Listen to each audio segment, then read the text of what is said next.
বন্ধুরা, ফাল্গুনের রান্নাঘরে আপনাদের সবাইকে স্বাগত জানাই। আবারও চলে এলাম আপনাদের কাছে অন্য এক রেসিপি নিয়ে। তো আজকে বাজার থেকে রুই মাছ নিয়ে এসছে গোটা। তো আজকে রুই মাছেরই রেসিপি বানাবো। কিভাবে বানাবো প্রথম থেকে শেষ অবধি পুরো ভিডিওটা দেখতে থাকুন আর আমার সাথে থাকুন। তো চলুন রান্নার ঘরে যাই।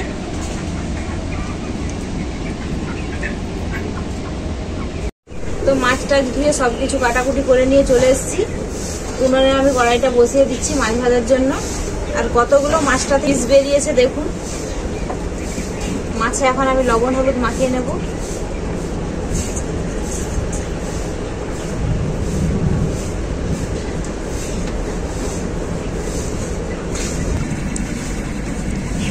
খুব ভালো করে এইভাবে হাতে করে আমি মাছে লবণ হলুদ মাখিয়ে নেব।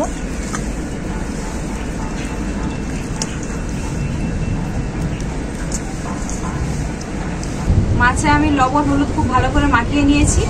কড়াইতে সরষের তেল দিয়ে দেবো।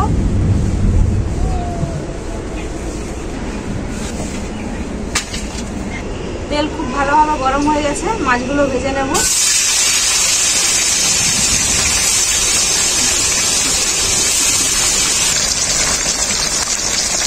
মাছটার এক পিসটা ভাজা হয়ে গেছে, আর এক পিসটা পাল্টে নেব।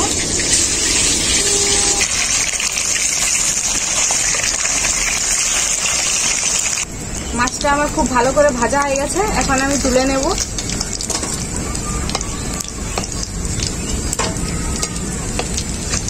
বাকি মাছগুলো আমি একইভাবে ভেজে নেব।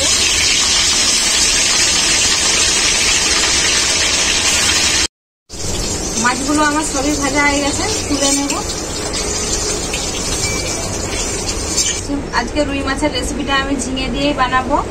তো ঝিঙেগুলো আমি খুব ভালো করে কেটে ধুয়ে পরিষ্কার করে নিয়েছি। তো ঝিঙেগুলো ওই তেলেই আমি ভেজে নেব। ঝিঙেগুলো কিন্তু হালকা করেই ভাজবো, বেশি ভাজবো না। লবণ হলুদ গুঁড়ো হালকা ভাজা হলে ঝিঙেগুলো আমি নামিয়ে নেবো। বেশি ভাজলে ঝিঙেগুলো গলে যাবে, তাই হালকাই ভাজবো। ঝিঙেগুলো আমি হালকা করে ভেজে নিয়েছি, তুলে নেব।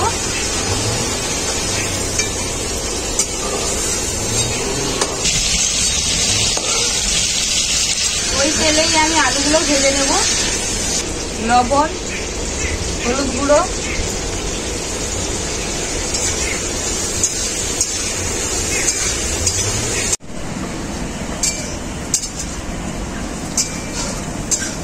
আলুটাও আমার খুব ভালো করে ভাজা হয়ে গেছে, তুলে নেব।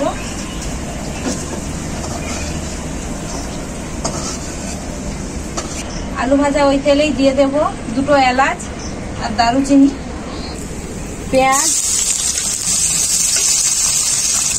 পেঁয়াজটা তাড়াতাড়ি গলে যাওয়ার জন্য লবণ। পেঁয়াজটা আমি খুব ভালো করে ভেজে নিয়েছি। এরপর আমি দিয়ে দেব বেটে রাখা পেঁয়াজ।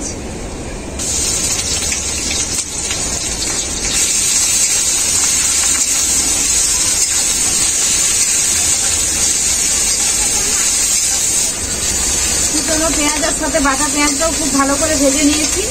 এখন আমি দিয়ে দেব আদা আর রসুন বাটা।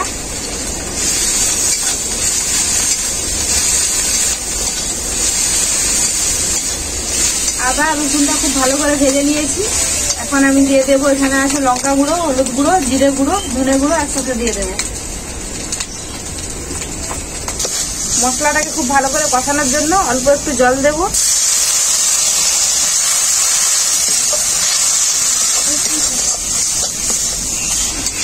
মশলাটা আমার খুব ভালো করে কষানো হয়ে গেছে। এরপর আমি এর মধ্যে দিয়ে দেবো কাজু বাদাম বাটা।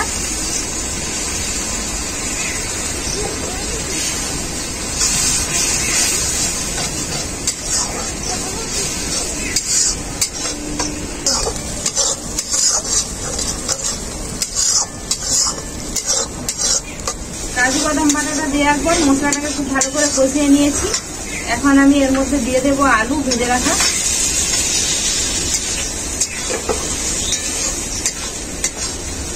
আলুটাকেও মশলার সাথে খুব ভালো করে কষিয়ে নেব। আলুটাকে আমি মশলার সাথে খুব ভালো করে কষিয়ে নিয়েছি। এখন পরিমাণ মতো জল দিয়ে দেবো ঝোল করার জন্য। ঝিঙেগুলো আমি এখন দেবো না, ঝিঙেগুলো ঝোলটা ভালো করে ফুটে যাওয়ার পরেই দেবো। ঝোলটাও খুব ভালোভাবে ফুটে গেছে। এখন আমি ভেজে রাখা ঝিঙেগুলো দিয়ে দেব, ভেজে রাখা মাছগুলোও দিয়ে দেব। মাছ আর ঝিঙেটা দেওয়ার পর ঝোলটাকে খুব ভালো করে ফুটিয়ে নেব।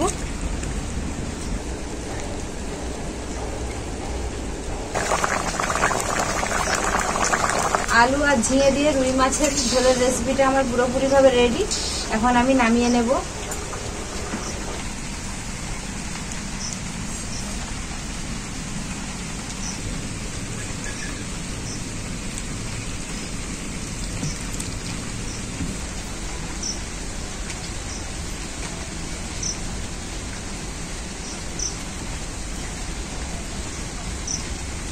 ঝিঙে আলু আর মাছের এই রেসিপিটাতে কাজু বাদাম বাটা দিছে, কাজু বাদামের ফ্লেভারটা মিশে যায়, দুর্দান্ত স্বাদ হচ্ছে। ঝোলটা দিয়ে এত সুন্দর স্বাদ হচ্ছে যে ঝোলটা দিয়ে এক থালা ভাত খাওয়া হয়ে যাবে, মাছও দরকার লাগবে না।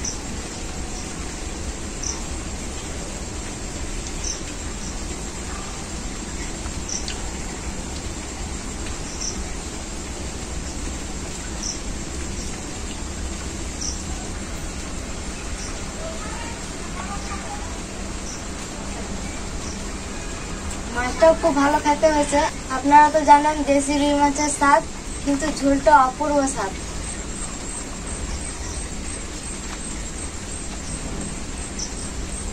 বন্ধুরা, আপনারা তো বাড়িতে বানিয়ে খেয়েছেন আলু ঝিঙে দিয়ে রুই মাছের ঝোল, কিন্তু এইভাবে কাজু বাদাম বাটা দিয়ে ঝিঙে আলু রুই মাছের ঝোলটা বানিয়ে দেখবেন, খেতে কিন্তু অপূর্বই স্বাদ হয়। এভাবে আমি মাঝে মাঝেই বাড়িতে বানাই, তো খেয়ে খুবই সবাই প্রশংসা করে বাড়ির। তো আপনারাও বাড়িতে বানিয়ে দেখবেন, খুবই ভালো লাগবে। ঝোলটা এতটাই সুন্দর লাগে যে মনে হবে মাছটা ফেলে দিয়ে ঝোলটা দিয়েই ভাতটা খেয়ে নিই। তো রেসিপিটা কেমন হয়েছে আপনারাই কমেন্ট করে জানাবেন। ভিডিও ভালো লাগলে লাইক শেয়ার সাবস্ক্রাইব অবশ্যই করবেন। আপনারা ভালো থাকবেন, সুস্থ থাকবেন, নিজেদের খেয়াল রাখবেন। আবার দেখা হবে পরবর্তী ভিডিওতে নতুন কোনো রেসিপি নিয়ে।